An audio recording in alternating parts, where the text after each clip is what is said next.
When my husband James left for a 3-week business trip to Seattle, I thought the biggest challenge I'd face would be managing 3 kids on my own while juggling my part-time marketing job.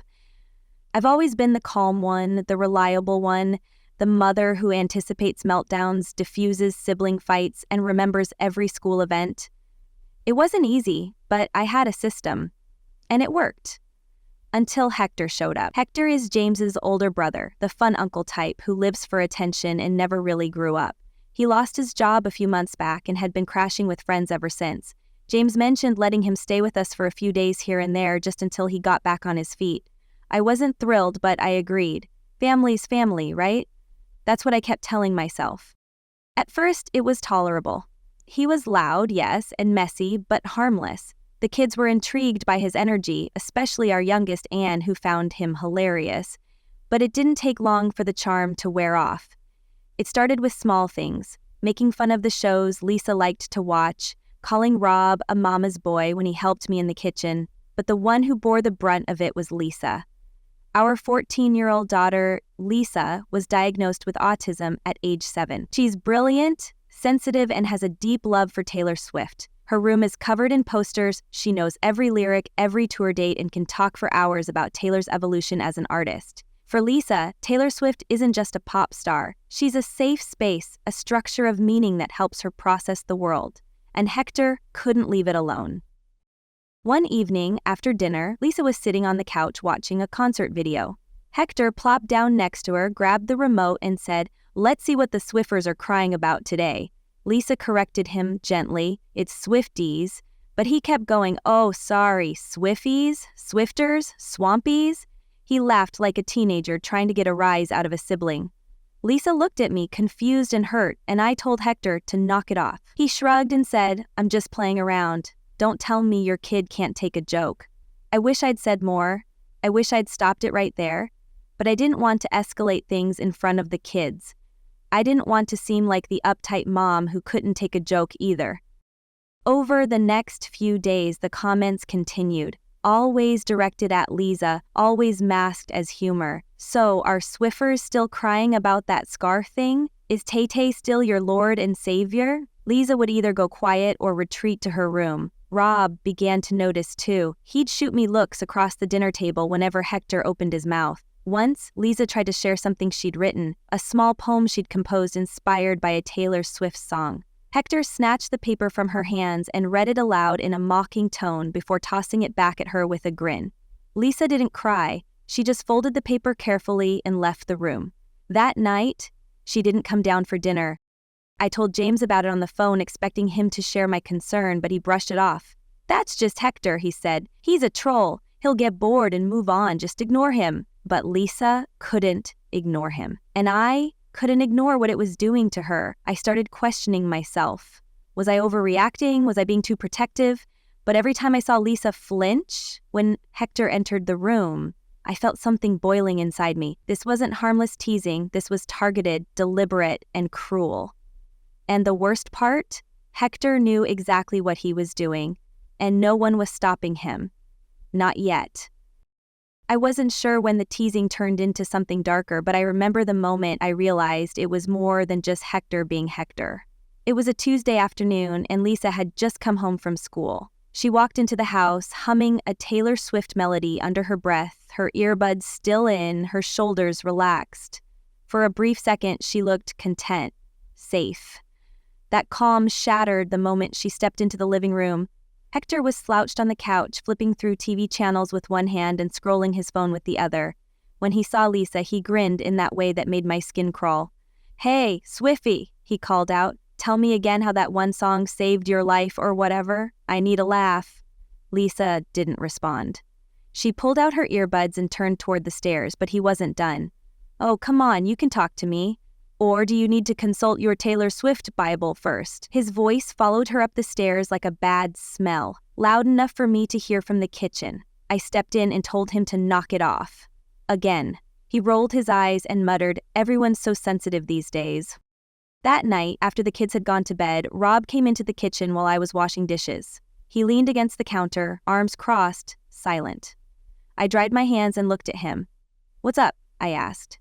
He hesitated, then said, I don't like how Uncle Hector talks to Lisa. My stomach twisted. Rob was a good kid, observant, thoughtful, fiercely protective of his sisters. I know, I said. I don't like it either. He nodded slowly, then added, Today she told me she pretends she's invisible when he's around. She said maybe if she's quiet enough, he won't notice her.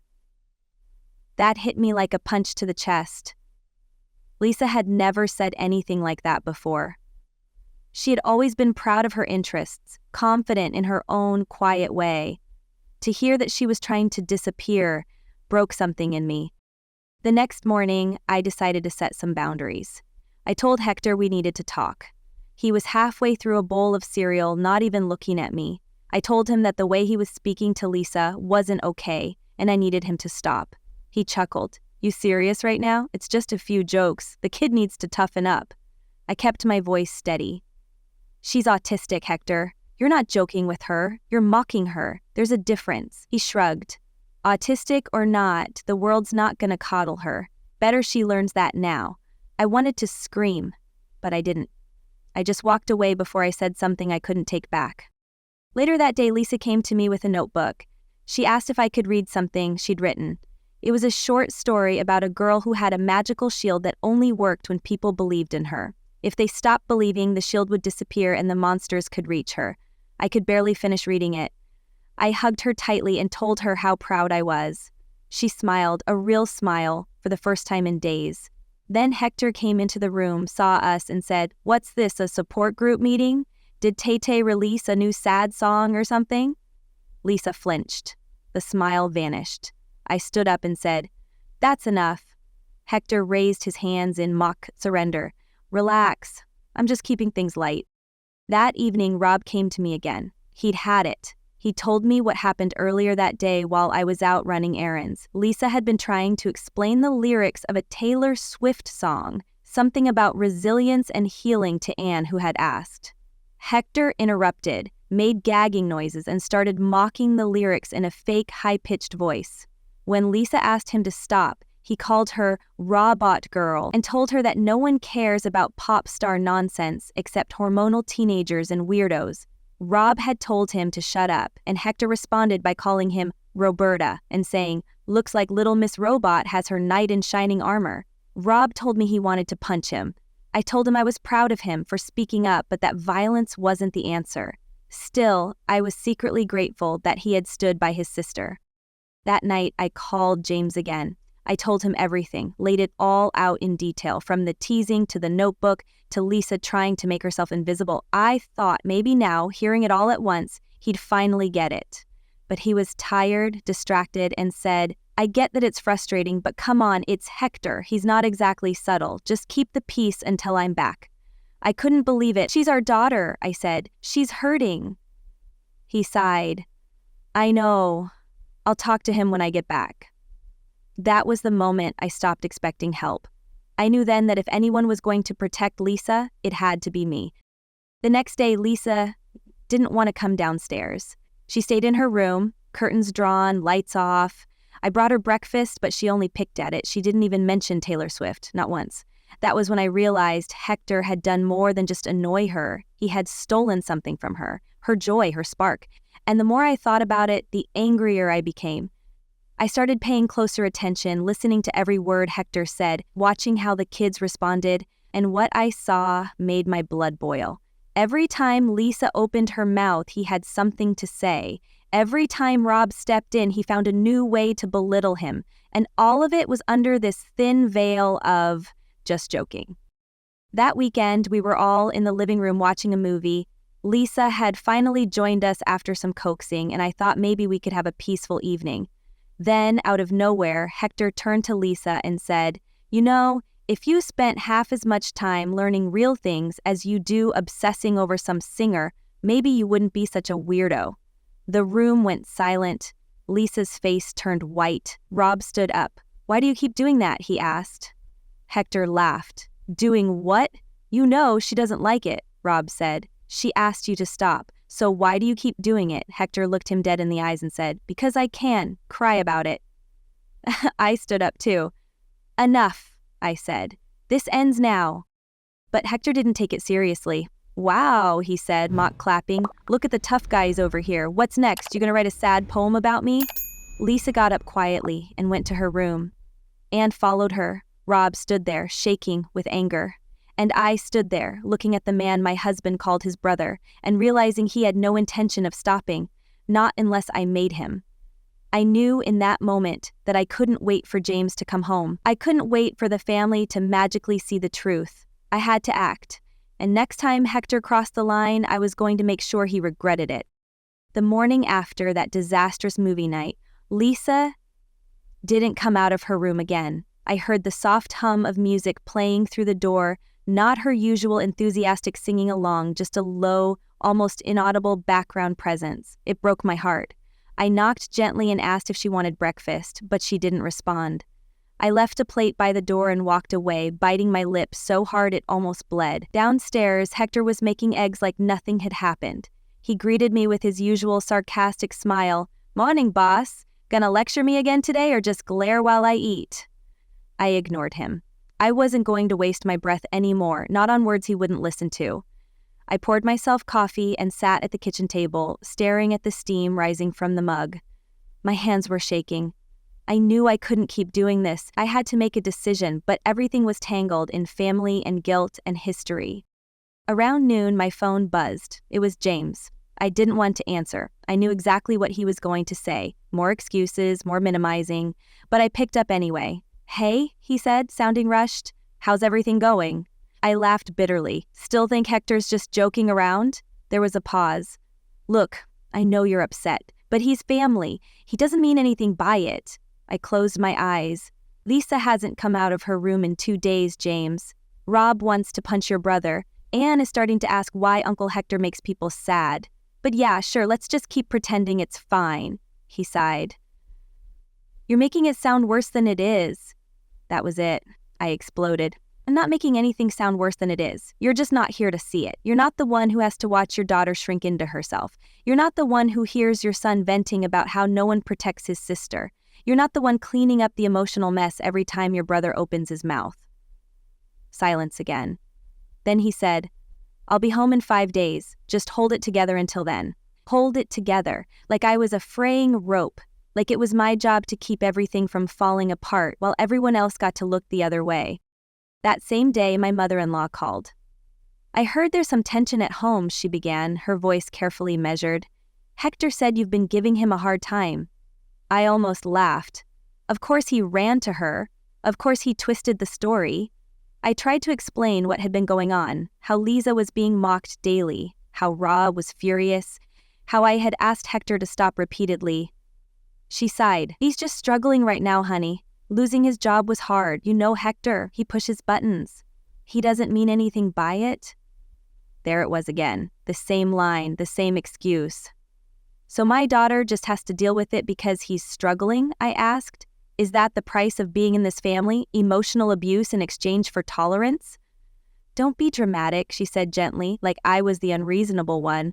"You know Lisa's sensitive. Maybe you should try helping her toughen up instead of sheltering her." I hung up without saying goodbye. I couldn't take it anymore. Later that evening, I found Rob pacing outside Lisa's room. "She won't talk to me," he said. "She just keeps saying she's tired. I think she's trying not to feel anything." I rested a hand on his shoulder. "You're good, brother," I told him. He looked at me, eyes burning. "I want him gone, Mom. I don't care if he's Dad's brother. I hate the way he treats her. I hate that we all just let him. I knew what I had to do, but it felt like standing on the edge of a cliff. Picking Hector out would cause a family war. James would be furious. His mother would probably never forgive me, but if I didn't, what was I teaching my kids? That being silent was better than causing trouble? That keeping the peace was more important than standing up for someone you love? I couldn't let them grow up believing that. The breaking point came the next day. Lisa finally came downstairs. She had her sketch pad with her, the one she usually filled with lyrics and drawings of Taylor Swift. I was relieved, thinking maybe she was ready to reconnect. She sat at the kitchen table quietly, doodling while I made lunch. Hector came in, saw her, and said, "Oh, look, Robot Girl's alive. Did your batteries finally recharge?" Lisa didn't flinch. She didn't even look up. He walked over and glanced at her sketch pad. "Is that supposed to be Taylor Swift?" Looks more like a zombie with lip gloss. That was it. Rob slammed his hand on the table. Why are you such a jerk to her? He shouted. She didn't do anything to you. Why do you always have to be so cruel? Hector smirked. Careful, Roberta, your bra strap is showing. Before I could react, Lisa stood up, picked up her sketch pad, and walked out the door. She didn't say a word, she just left. I dropped the knife I was holding and ran after her, catching up with her 2 blocks away. She was crying. Big, silent tears. The kind that break you because they carry too much weight for words. That night, I wrote a message to James. It was long and angry and raw. I told him Hector had to go. I told him I wasn't asking, I was informing. I told him that if he wanted his brother to be part of our lives, he needed to act like it and handle him. But until then, Hector was out.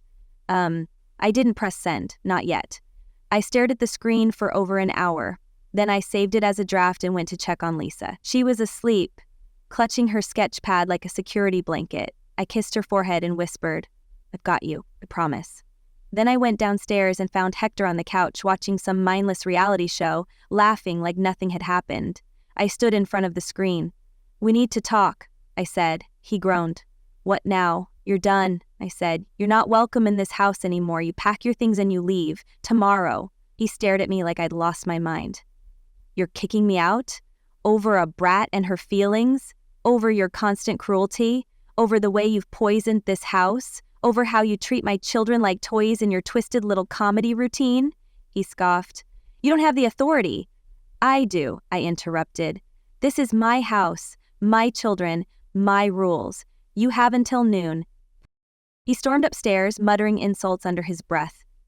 I sat down on the couch, my body trembling, adrenaline surging. For the first time in days, I felt like I could breathe. I didn't know what would come next. I didn't know how James would react. But I knew one thing with absolute certainty. My children would never again have to feel unsafe in their own home because I was too afraid to make someone uncomfortable. I had drawn the line. Now it was up to everyone else to decide which side they stood on. The next morning, the house was still. For the first time in weeks, there was no sarcastic humming coming from the living room, no backhanded remarks echoing from the kitchen. Hector was gone.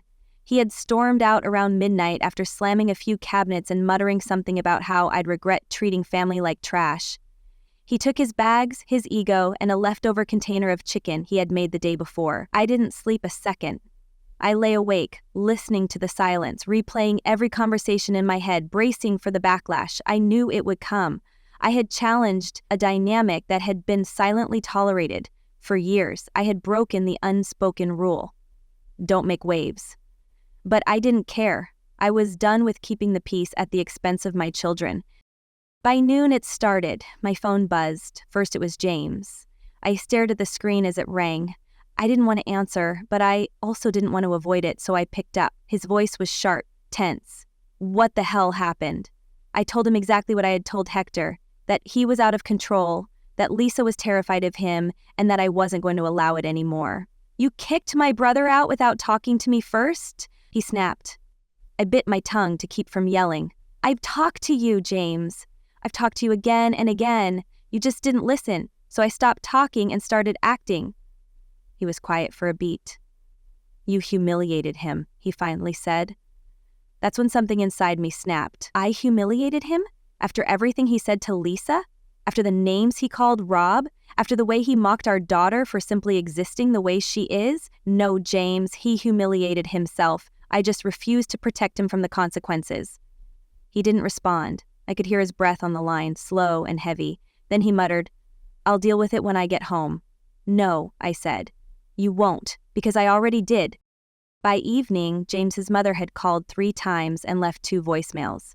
I didn't answer. I couldn't bear to hear her voice, full of disappointment and subtle guilt trips. But Rob listened to the voicemails. He came into the kitchen, phone in hand, face flushed with anger. She's saying you're turning the family against each other, that you're making things up because you never liked Uncle Hector to begin with. I exhaled slowly. Of course she is. He looked at me, uncertain. You're not going to call her back? I shook my head. Not yet. Maybe not at all. Rob nodded, then added, Lisa's feeling better. She was drawing again. She said she's working on a new story. My chest swelled with a quiet, cautious hope. That's good, I said. That's really good. I thought that would be the end of it, but it wasn't. The next day, Hector posted a long, dramatic Facebook post. It was vague enough to avoid direct accusations, but pointed enough that everyone knew who it was about. He talked about how some people can't handle honesty, how society is soft, and how he had been kicked out by a narcissist who plays the victim. He ended it with, "Guess blood doesn't mean much these days." The comments rolled in. Friends, extended family, old coworkers chimed in with messages of support. "You're better off without toxic people. You're one of the real ones, Hector. Keep your head up, bro." Only a few asked what had happened. One comment stood out. It was from James's cousin, a woman named Teresa, who simply wrote, "There's always more to the story." She messaged me privately a few hours later, asking if I was okay. I told her I appreciated the message and left it at that. But Rob wasn't done. That night he came to me with an idea. What if we showed people what he actually said? "I have recordings, remember?" My heart skipped. I had forgotten. A few weeks ago, Rob had started recording some of Hector's worst comments, saying that if no one believed us, he'd have proof. I had never asked to hear them. I couldn't bring myself to listen to Hector's voice again. But now, with the world seeing him as some kind of victim, I reconsidered. Rob pulled out his phone and played one of the clips. Hector's voice crackled through the speaker, laughing as he mocked Lisa. "You know what your problem is? You think being different makes you special. Newsflash, it makes you a target." My hands shook as I heard Lisa's quiet voice in the background, trying to ask him to stop. Another clip had him ranting to Rob about raising snowflakes and coddling broken kids. I felt sick, but I also felt clear. This wasn't just about family anymore. This was about truth. I didn't post the recordings publicly. I'm not that person, but I sent them to James. I wrote a short message. "If you still think I overreacted, listen to these." He didn't respond that night, or the next, but on the third day he called. He didn't say hello, he just said, "I listened." His voice was low. I didn't know it was that bad. "You didn't want to know," I said. He was quiet for a long time. Then he said, "I'm sorry." It wasn't enough, but it was a start. He promised he would talk to his mother, that he wouldn't let Hector near the kids again. I told him it would take time to rebuild trust, not just between us, but within the entire family, and it would only happen if he took action, not just offered words. That weekend we had a small dinner, just me, the kids, and a few close friends. Lisa came downstairs in a Taylor Swift hoodie and even hummed along to one of the songs, playing in the background. Rob made jokes and Anne danced in the living room. It wasn't perfect. There were shadows still lingering, but for the first time in weeks, our home felt like a safe space again. After dinner, Lisa brought me a new drawing, her magical shield girl again, but this time the shield was glowing, and behind her stood two shadows that looked a lot like Rob and me. "She doesn't have to be alone anymore," Lisa said softly. I hugged her and said she never was. In that moment, I knew the fight had been worth it. All of it, the phone calls, the guilt tripping, the tension with James. It was all worth it to see that spark come back into Lisa's eyes. She was healing, we were healing. And Hector? He could keep posting cryptic quotes and playing the misunderstood martyr. We had something stronger. We had each other. And from now on, no one, no matter how close, no matter how loud, was going to take that from us again. A week after Hector left, I received an invitation to a family dinner at my mother-in-law's house. It was phrased carefully, almost surgically polite. "We'd love to see you and the kids. It's been too long." I read it 3 times before deciding to even mention it to the kids. When I did, Lisa immediately froze, her fingers tightening around the handle of her cup. "Will Uncle Hector be there?" she asked. Rob stepped in before I could. "Because if he is, I'm not going, not even for dessert." I promised them that I would get confirmation first, that I wouldn't walk them into anything unsafe. Secretly, I already knew the answer. James had talked to his mother. He said it had been a difficult conversation, that she was surprised by the recordings, upset by how far things had gone. She hadn't apologized to me, of course, but she hadn't defended Hector either. That, in her world, counted as a major shift. James told me Hector wouldn't be there, that he'd been asked to take space. I didn't entirely trust it, but part of me wanted to show up, not just to prove a point, not just to reclaim space in a family that had often sidelined me, but to show my children that standing up doesn't mean hiding forever. So we went. I dressed Lisa in her favorite light blue dress, the one with tiny embroidered stars that made her feel like she was wearing constellations. Rob wore a collared shirt without complaint, and Anne insisted on wearing sparkly sneakers that lit up with every step. I packed extra noise-canceling earbuds for Lisa just in case and practiced a few calming strategies in my head as we drove. The moment we walked in, I could feel the temperature of the room change. My mother-in-law greeted us at the door with a smile that didn't quite reach her eyes. "I'm glad you came," she said. Lisa stood close to me, half shielded by my side while Rob kept his hand lightly on her shoulder. The tension in his body was palpable. Dinner was awkward at first. Conversation stayed surface level, work updates, school achievements, the weather. James tried to bridge the silence with small jokes, but even he seemed off. My mother-in-law brought out the food and insisted on serving Lisa herself, which felt like an olive branch, though not one I fully trusted. About halfway through the meal, Lisa whispered to me that she was okay, that she didn't need the earbuds, and that the mashed potatoes were actually really good. I smiled and kissed the top of her head. That small moment felt like a victory. But of course, it couldn't just end there. Near the end of dinner, just as everyone began settling into something resembling comfort, James's aunt, always the one to stir the pot, leaned in and said, "So, what really happened with Hector? He says you kicked him out because he told Lisa she had bad taste in music. Is that true?" The room froze. James cleared his throat and opened his mouth, but I raised my hand slightly. "No," I said. "That's not what happened. He bullied my daughter. Repeatedly. He mocked her for her interests, belittled her neurodivergence, and made this home a place she didn't feel safe in. So yes, I kicked him out, and I'd do it again." Silence. For a moment, I thought maybe I had gone too far. Maybe I'd reignited everything we had tried to calm down. But then Lisa, softly but clearly, said, "He said I was broken. That being different made me a target." My mother-in-law's fork clinked against her plate. Everyone looked at Lisa, and for the first time, she didn't shrink. She looked around the table with quiet strength, and he laughed when I cried. James reached for her hand. "I didn't know, sweetheart. I should have listened sooner." Lisa nodded but said nothing. My mother-in-law finally spoke. "I didn't want to believe he was capable of that. But I've listened to the recordings. I've heard the way he talks when he thinks no one is watching. I failed you, Lisa. And I'm sorry. It wasn't perfect. It wasn't warm or tearful or overflowing with emotion, but it was real. And it was enough." Lisa didn't respond verbally, but she gave a small, almost imperceptible nod. That was her forgiveness. The rest of the dinner was quiet. No one revisited the subject.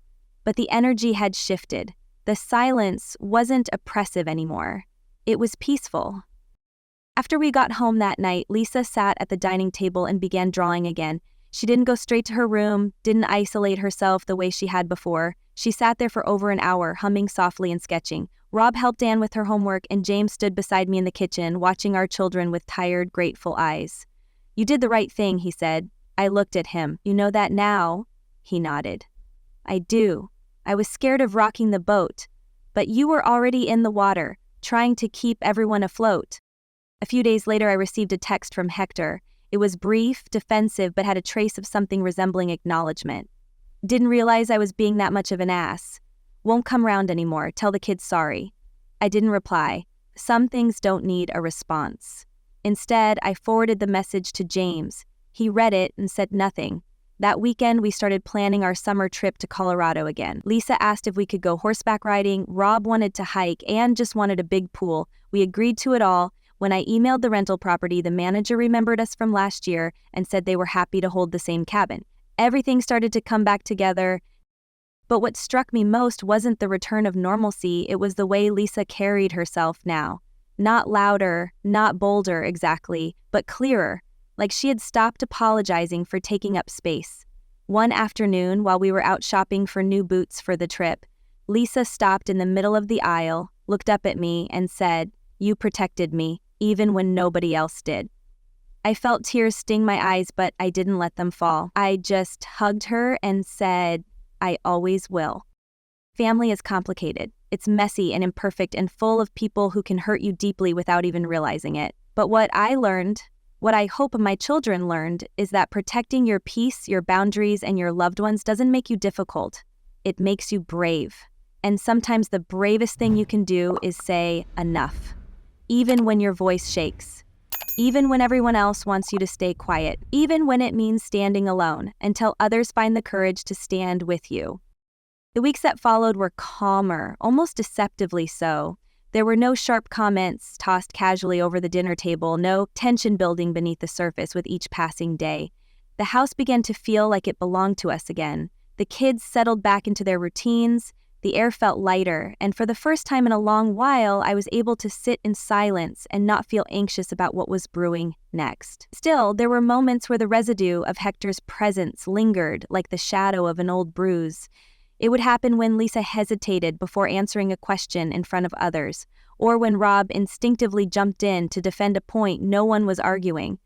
Anne had even asked one night, in the dark before falling asleep, if Uncle Hector was going to come back and be nice this time.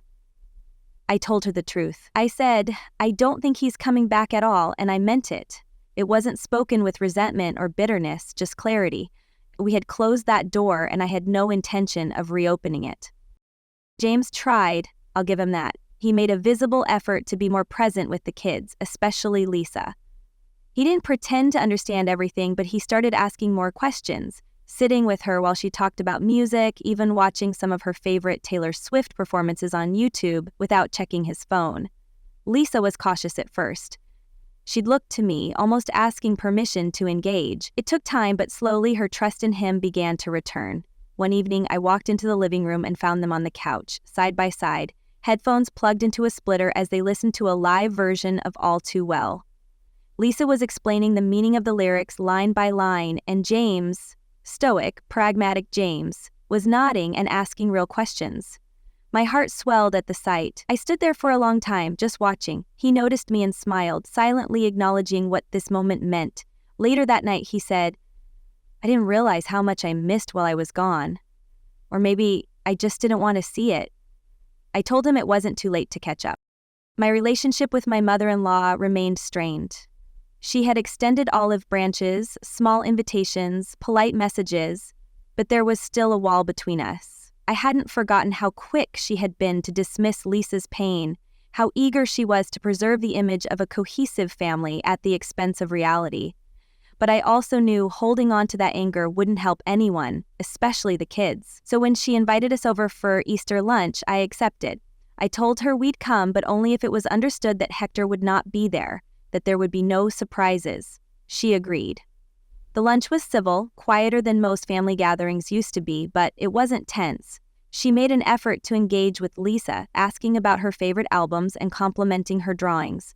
Lisa responded cautiously but politely. Rob remained protective, sitting close to his sister, never letting his guard down completely. I understood. Trust, once broken, doesn't rebuild itself overnight.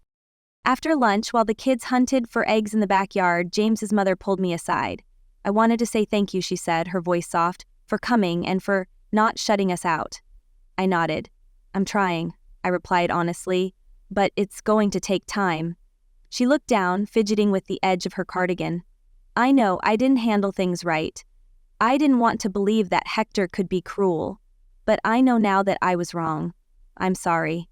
I appreciated the words. They weren't a fix, but they were a start. I don't need perfection, I told her. I just need you to believe me when I say something is wrong.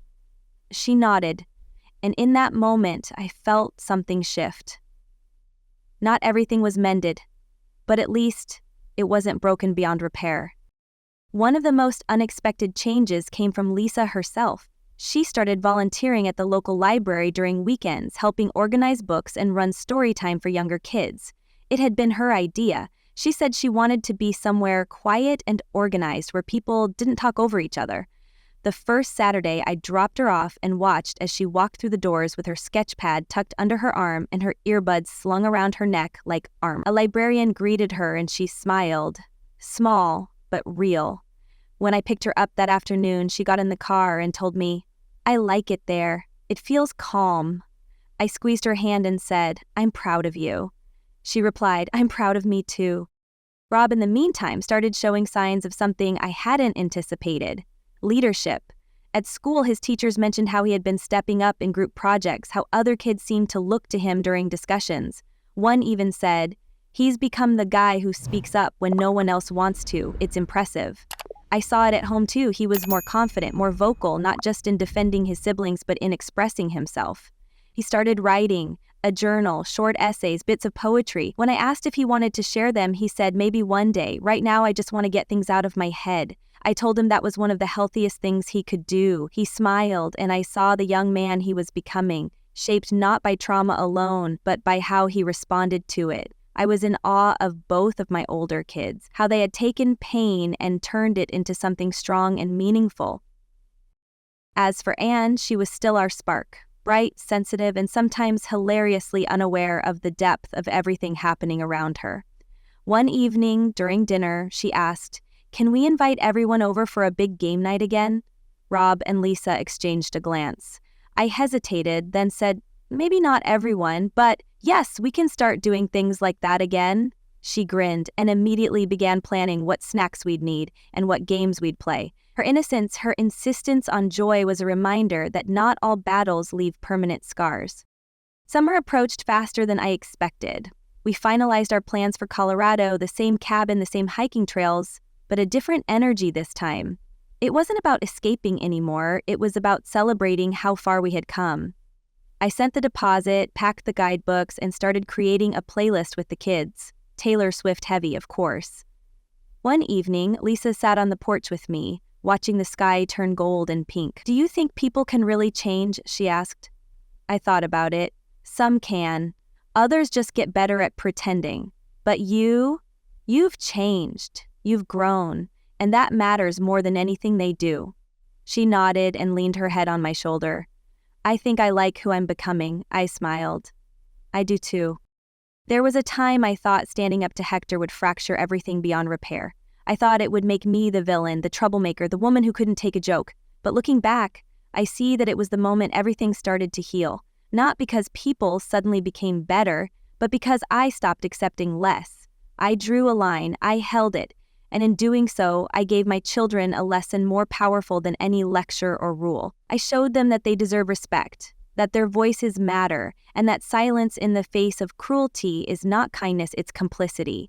And as we packed our bags for the mountains, laughter filling the house, I knew this would be the summer we remembered not as the one after the fight, but as the one where we moved forward, together. We arrived in Colorado just before sunset. The same cabin stood waiting for us, nestled among tall pines and wildflowers, looking almost untouched by time. The air was thinner, cooler, cleaner somehow, as if nature itself was trying to remind us to breathe deeper.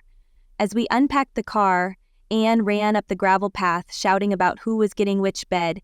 Rob trailed behind, carrying 2 duffel bags at once, and Lisa walked slowly, her eyes scanning the horizon, sketchpad already in hand.